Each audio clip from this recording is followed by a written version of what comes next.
한국 정부 세계 7번째로 성공, 5년 전 SLBM 발사 성공한 북한은 제외. 세계 6위 군사강국 대한민국 8번째로 잠수함 발사 탄도미사일 능력 보유국되다. 세계에서 8번째 한국군 SLBM 수중실험 발사 성공 발표. 일본 네티즌 일본을 겨냥한 것이다. 안녕하세요. 세계의 반응은 지금 세반지입니다. 군사력 세계 6위에 달하는 대한민국. 최근 한미 정상회담에서 한국 미사일 기술을 제한하던 미사일 지침이 완전히 철폐되면서 한국군의 화력과 전투력이 수직으로 상승했습니다. 한미 미사일 지침은 1979년 박정희 정부가 미국으로부터 미사일 기술을 이전받기 위해 합의한 것으로 시작됐습니다. 1979년 당시 탄두 중량 500kg 사거리 180km 제한 조건으로 미사일 개발을 시작했으며 4차례 개정 후 2021년 5월 21일 한미 정상회담에서 체결 42년 만에 한미 미사일 지침이 해제됐습니다. 최대 사거리 제한이 없어졌기 때문에 2000에서 3000km의 중장거리 미사일과 대륙간 탄도미사일도 개발할 수 있게 되었는데요. 우리나라에서 2000km에서 3000km 정도의 거리면 일본 전역은 물론 중국 내륙 지역까지 모두 사정거리 안에 들어오게 됩니다. 그래서 그런지 한미 미사일 지침 해제가 발표되자 주변 국들의 반응이 심상치 않은데요.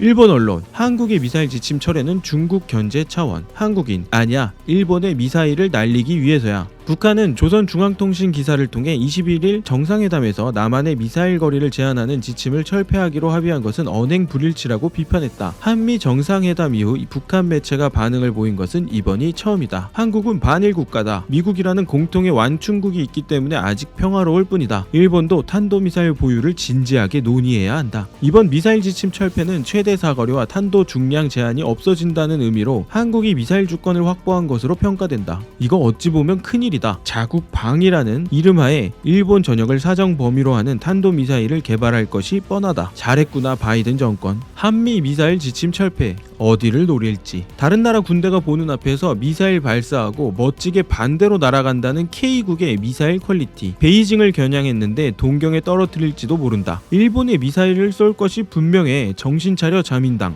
한국 국민은 한미 미사일 지침 철폐로 일본 전역을 사정권 안에 두는 미사일 개발을 할 수 있다고 기뻐하고 있는 것 같습니다. 우방국 아니에요. 중국을 타겟으로 하는 건 현실적이지 않아. 한국의 중거리 탄도 미사일 개발은 중국보다 일본을 노릴 가능성이 높다. 사드와는 달라. 만약 그들이 미친듯이 중국을 노린다면 한국은 죽음의 길을 걷게 될 거야. 미사일 개발은 한국이 하지만 사실 일본이 엄청 긴장하고 있을걸? 북한이 더 많은 핵무기를 가지고 있잖아. 미국은 한국을 느슨하게 해줬으니 중국과 러시아도 북한이 더 강력한 무기를 만들 수 있도록 독려해야 해. 이게 밸런스지. 한국은 일본에게 대항할 권리를 얻었다. 한미 미사일 지침 해제로 사정권 안에 들어온 주변국들이 잔뜩 긴장하며 경계하는 모습을 볼 수 있었는데요. 사거리 제한이 풀린 지 약 5개월 만에 한국은 독자적으로 SLBM을 개발했고 지난 9월 15일 잠수함 발사 탄도 미사일 기술 개발의 마지막 관문인 잠수함 발사 시험에 성공하면서 우리나라는 세계 7번째 SLBM 보유국으로 이름을 올리게 됐습니다. SLBM은 미국, 러시아, 중국, 영국, 프랑스, 인도 등 세계 6개국만 운용하고 있으며 북한을 포함하면 총 7개국입니다. 하지만 SLBM 운용국 명단에서 북한의 이름은 찾아볼 수가 없는데요. 국방부 관계자의 말에 따르면 북한의 경우 바지선에서 발사한 적은 있어도 잠수함에서 발사한 적은 없다고 판단했기 때문에 운용국에 포함되지 않는다고 밝혔습니다. 국내에서 독자 개발한 잠수함 발사 탄도미사일 SLBM은 해군의 첫 3,000톤급 잠수함인 도산 안창호함에 탑재되었는데요. 국산 SLBM은 사거리 500km 탄도미사일 현무 2B를 기반으로 개발됐습니다. 도산 안창호함에는 SLBM 발사관이 6개인 홀드론치, 즉 발사관에서 공기 압력으로 미사일을 수직으로 밀어낸 뒤 수면 위에서 엔진을 점화하는 방식의 수직 발사대를 갖추고 있는데요. 우리 군은 작년 말까지 현무호의 지상 사출 시험과 바지선 등을 이용한 수중 사출 시험을 완료했습니다. 이달 초에는 실제 잠수함에서 압축 공기를 이용해 미사일을 수면 위로 쏘아올리는 것을 성공했고 15일에는 수면 위로 사출된 미사일에 로켓 엔진을 점화해 목표물까지 날아가도록 하는 시험 또한 완수했습니다. 이번에 첫 잠수함 발사에 성공함에 따라 SLBM은 앞으로도 추가적인 시험 평가를 거친 후 전력화 계획에 따라 군에 배치될 예정입니다. 한국의 SLBM 개발과 관련해 세계는 어떤 반응을 보이고 있을까요?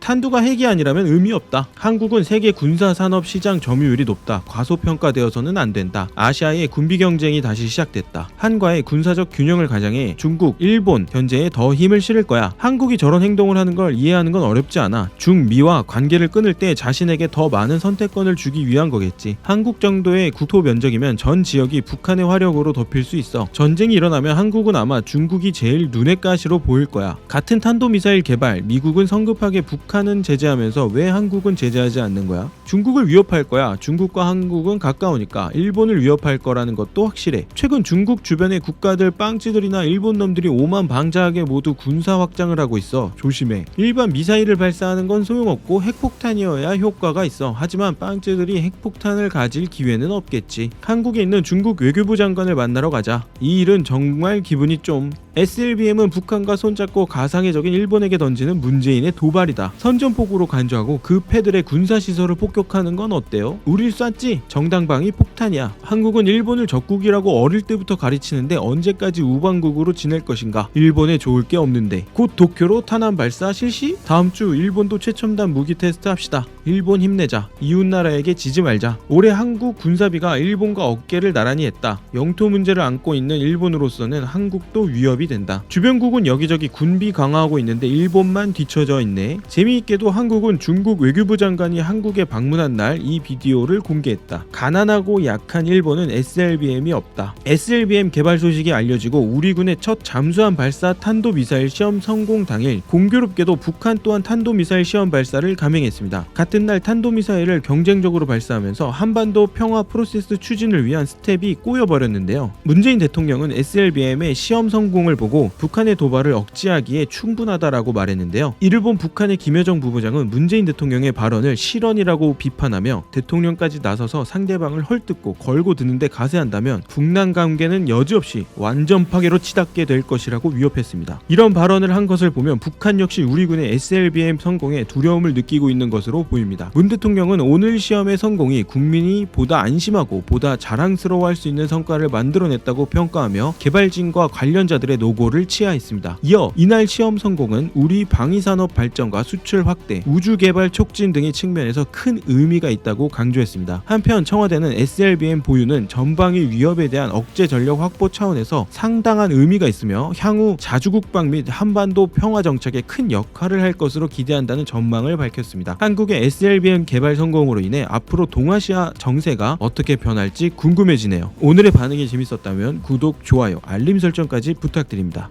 감사합니다.